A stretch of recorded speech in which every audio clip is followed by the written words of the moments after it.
Okay, hello everybody. So my name is Savannah Draud, and I am with the Center for Student Success and First Year Experience Academic Support Program. And today we are going to be talking about surviving your STEM major. So first of all, let's just talk about what does STEM stand for. So you may have heard this acronym before, but not been totally aware of what it means. So it stands for Science, Technology, Engineering, and Mathematics. If your major falls into any of these four categories, you are considered a STEM student. And there are quite a few unique challenges that come with these kinds of majors. So in this presentation, I'm going to discuss some of those unique challenges as well as ways that you can address them to make your time as a STEM student more manageable and also hopefully more enjoyable. And as a side note, I am currently a second-year PhD student in the biology department, and I graduated with a biology degree in undergrad in 2019. So a lot of these struggles and the tips that I'm going to be giving you are coming from my own experiences as a STEM major, and hopefully you're going to find them to be pretty helpful. So first of all, though, let's talk about what are the challenges or the unique challenges that come with being a STEM major. So the first is an increased course load. So as a STEM major, often you're going to be taking classes that not only have a regular lecture, but they also have a weekly lab that is associated with this lecture. And these labs can be on a completely different grading scale, and they require a decent amount of extra work on top of the work you're already doing for the lecture. New or challenging material. So of course, all of your college courses are going to introduce new and challenging material, but depending on your background in high school, some STEM material or practices may be completely new and foreign to you, and that can be pretty daunting for STEM students. A fear of failure. So the fear of failing can be quite high in STEM majors, especially those who are working towards pre-professional schools, like medical school, dental, pharmaceutical, nursing, graduate school, physical therapy, there's all kinds. And it can be really scary to think that, oh, if I fail this particular class or I don't get my GPA to a certain point, I'm not going to be able to make it to those pre-professional schools. It's tempting and easy to compare one's successes or failures to those of your peers. And it's really common among STEM majors to feel a sense of inadequacy, and this can lead to them feeling like they're not cut out for this path and perhaps even leaving the STEM major. Imposter syndrome. So imposter syndrome kind of relates closely to this fear of failure. It's the idea that though we made it into a program just like our peers, we somehow cheated the system and don't really belong. So many students tend to view their classmates as having either superior knowledge or superior ability and thinking that they are the only ones who are struggling. And this can be a very isolating feeling, and it leads to a lack of confidence in one's own abilities. And then finally, a lack of representation. So some students will find that there are not many role models for them to look up to in their field that relate to their own experiences or identities outside of the classroom. So STEM has for quite some time been a largely cis, white, male-dominated arena, and often the STEM departments on campuses reflect this bias. Without seeing examples of people like themselves who have enjoyed a successful career in STEM, underrepresented students, so students of color, women, LGBTQIA+, first-generation college students, may become more at risk to imposter syndrome and or feel that they do not belong in these fields after all. So what can we do to tackle these challenges? What I hope to do in this presentation is introduce to you a few ways to deal with these unique challenges. As I said, as a PhD student in the Department of Biology now, and as a former undergraduate biology major, I've dealt with many of these challenges myself and still do.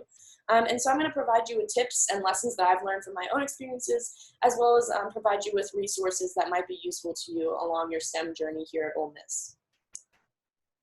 So when we're thinking about the problem of increased course load, my first point is to communicate with your advisor.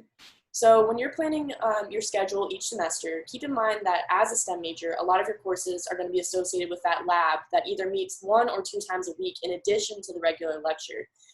They're going to have their own syllabi separate from the lecture syllabi, and they're going to require work outside the classroom. So when you're designing your course schedule, you should be wary of overloading yourself with more than maybe 2 lab-associated courses a semester. And for some semesters, you might even only be able to handle 1. Set up an appointment with your advisor to discuss your goals and explain how much time you think you truly are going to have available. A good advisor will help you plan a course schedule that's not going to overwhelm you, but will still keep you on a good track towards graduation. But you need to remember that you have to be your own advocate. If a course schedule seems overwhelming or too packed, communicate that to your advisor and work with them to find an alternate plan. My second tip is to organize and plan ahead. As soon as you get the syllabi from all of your classes, take the time to read through each one, but pay special attention to the assignments and due dates. Find an organizational strategy that works for you. That can be wall calendar, a daily planner, reminders in your phone, or it can be more than one. I use a daily planner that I take with me in my backpack, and then I also have a desk calendar, so I have information written in more than one place. And really stick with it. Mark down when each assignment is due, when each test or quiz is happening, and it may even be worth planning out the days you intend to begin working on those assignments or studying. So for instance, if you have a test on the 14th, mark down that you're going to start studying for that test on the 7th. This is going to prevent you from getting to the 14th and realizing, oh, I have not studied for that exam yet. I know when it is, and I know I can go there, but I haven't prepared for it. The link that I have under this bullet point for organize and plan ahead will take you to another student success workshop that's focused on time management, and it gives some more detailed tips on how to get organized and plan ahead, so I'd really recommend checking that out as well. And my final tip for this challenge is to prioritize. You have to understand that certain things are going to take more of your time or more of your effort than others. So at the start of each week, take some time to write out the things you absolutely need to accomplish and the things you hope to accomplish if there is time. The things on this list don't all need to be related to school either.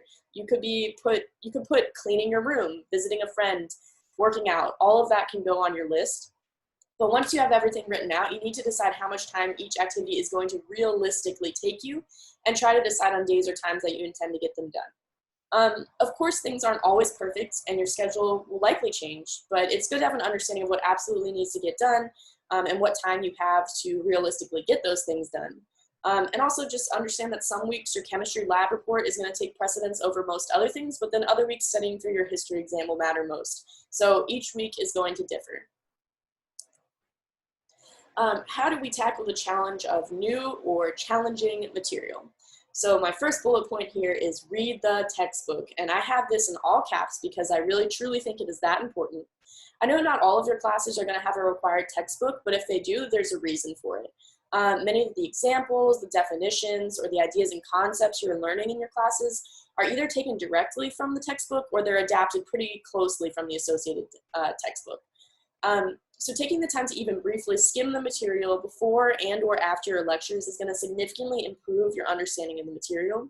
And also by looking at the text ahead of time, you can come to class prepared with a few questions in mind that you can either be on the lookout for the answer to in class, or you can actually ask your professor, your TA, a supplemental instructor, or a tutor. Take handwritten notes. So I too am a sucker for the latest technology and I really enjoy typing. However, when it comes to learning and retention, study after study has proven that students who take handwritten notes are more likely to comprehend and retain the information than those who type out their notes. Beyond this, just being on a laptop or any kind of device that's connected to the internet is very tempting. You want to look at Facebook or you want to online shop during lecture, and that is a sure way to be missing valuable information that is being shared with you during those lectures. As a side note, if you have the time, rewriting your notes after you get home from class or maybe the following day is a really excellent study strategy that helps ensure the information you learned is sticking in your head. It gives you a chance to make your notes a little more neat and organized, and it also allows you to sort of be studying throughout the week rather than trying to jam all the studying in like 1 or 2 days before an exam. This is something that really helped me in my undergraduate career, and I highly suggest it to anyone who asks for study tips for STEM. Finally, if you are afraid of office hours, I understand. I was afraid of attending office hours as an undergraduate because I felt, what if they find out I don't understand the material? They're gonna know I don't belong, they think I'm stupid. All of those thoughts that have probably crossed your mind before about going to office hours have crossed mine as well. But they stopped when I realized that asking for help is by no means a sign of weakness. Not to mention, teachers absolutely love meeting their students, especially at Ole Miss where class sizes can get quite large. Office hours or scheduled appointments are some of the only times that professors and teaching assistants can interact with their students and truly feel like they've reached their audience.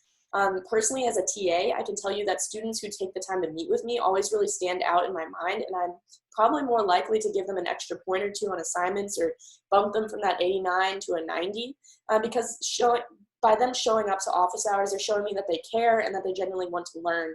It's one of the best ways to be successful in a course. If you truly don't feel comfortable approaching a professor, consider other options. You can always check out this link to find tutoring resources. These tutoring resources are not just for STEM majors. There's resources in all of the departments at Ole Miss, and I really encourage you to take a look at that. And then lastly, consult with others. And I wrote here study groups or older students. STEM fields are quite collaborative, and so STEM coursework should be treated the same. Form a study group and teach concepts to each other. That's one of the best ways to learn a concept for yourself, is to try to teach it to someone else. And not only can peers help one another with the material, but they can also provide emotional support and camaraderie that is really needed to get through some difficult coursework. And then seek advice from students who have taken the course before and find out what strategies they use to be successful. That's something that I did often in undergrad as well. Okay, how do we approach this fear of failure? Understand that failure is a key to success in STEM. STEM could not exist without failure, and often many of these quote-unquote failures are actually successes in disguise. For instance, there's a very famous antibiotic that was discovered when a scientist accidentally allowed his petri dishes full of bacteria to be contaminated by a fungus. The fungus in question ended up killing all the bacteria growing in the dishes, and thus this scientist discovered the key organism that helped create the antibiotic penicillin, which I'm sure many of you have heard of or perhaps even used before. In STEM, failing is just simply a way of growth. We have to first fail at something in order to see what its significance is. It's used as a teaching tool, and it should never be thought of as a negative. Not to mention, everybody will fail at something at some point in their lives. The true issue with failure is the fear of failing, because this fear of failing can be a debilitating worry that prevents you from taking risks or giving it your all. Finding the bright side. So within each failure we experience, there's always a brighter side to it. So I remember that I got a 65 on my organic chemistry test, and I was pretty disappointed. But then I remembered that on the exam previous to that, I had gotten a 45. So both still not technically considered great grades, but I realized I was proud of myself because I'd improved 20 percentage points. And that's no small feat. And it encouraged me that I could improve that much again the next time around and push myself up to an 85. So there's always a bright side to the failures, even when, so taking the time to focus on that bright side rather than focusing on the negatives is really important. And finally, it is never all or nothing. If you don't pass the course this semester, it does not have to be the end of your time as a STEM major. Sometimes we have rough semesters for reasons that fall outside of our own control, or sometimes it just takes a second time to really grasp the material. There's always the option to retake a course, and doing so does not make you a lesser STEM student. It makes you human, and it makes you determined. Imposter syndrome. How can we approach these feelings of being an imposter? My first point is talk to your classmates, talk to your TAs, talk to your professors. I mean, really anyone.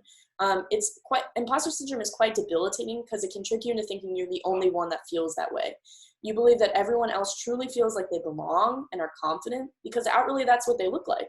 But if you stop and think about it, what do you think you look like to your classmates? Do you think they can tell that you lack confidence or feel like you don't belong?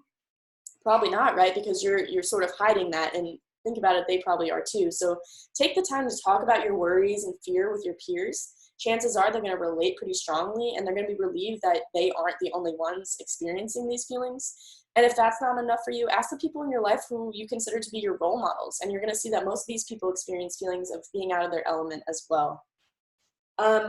Second point, you belong. You did not trick anyone.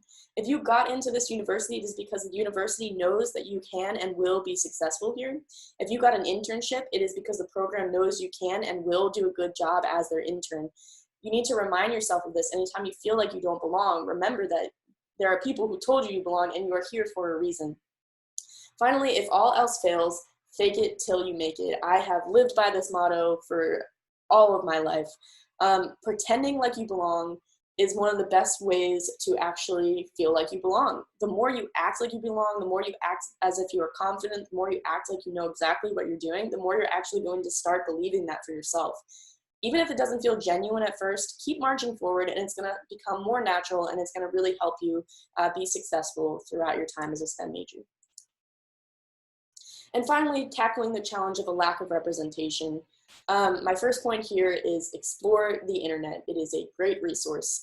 Though your own department may not have many role models that share your identity, it doesn't mean that there are none out there. Look up stories of STEM careers or people in STEM careers that have been really successful, that belong in your identity group, and I'm sure you will find plenty of articles about that. So I have a couple websites here that are just some examples, but there's many more stories out there, old and new, of underrepresented STEM leaders accomplishing great things and leading excellent careers. So take a look at these links, but also do some researching for yourself as well. The second thing, you can ask your professors. So if you're wondering about minority leaders in your particular field of study, ask your professor to share some examples in class. Chances are they're going to have a better idea of that kind of information. I think they'd be really excited to share it with you. And then talk to graduate students. So the newer generations of STEM leaders seem to be kind of breaking away from this largely cis white male dominated arena.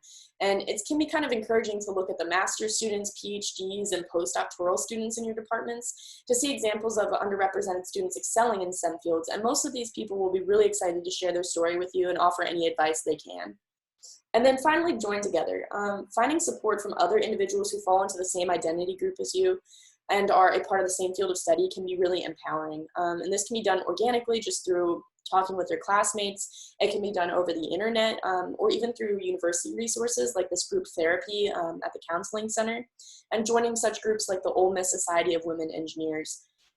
Joining together, having these conversations is a really important thing to do, and a good way to help you realize that you do belong in a STEM field. Lastly, I just want to say that all you need to be successful in STEM is a sense of curiosity. Remember that as long as you're curious, there's always going to be a place for you in STEM fields. Keep asking questions, keep wondering about the world around you, and keep trying to find new ways to do things. Your curiosity is going to be your pathway to success. That's all I have for you now. If you have any other questions, you always can feel free to send an email to me. And I hope you guys have a great time in your STEM careers. And I look forward to seeing what everybody can do.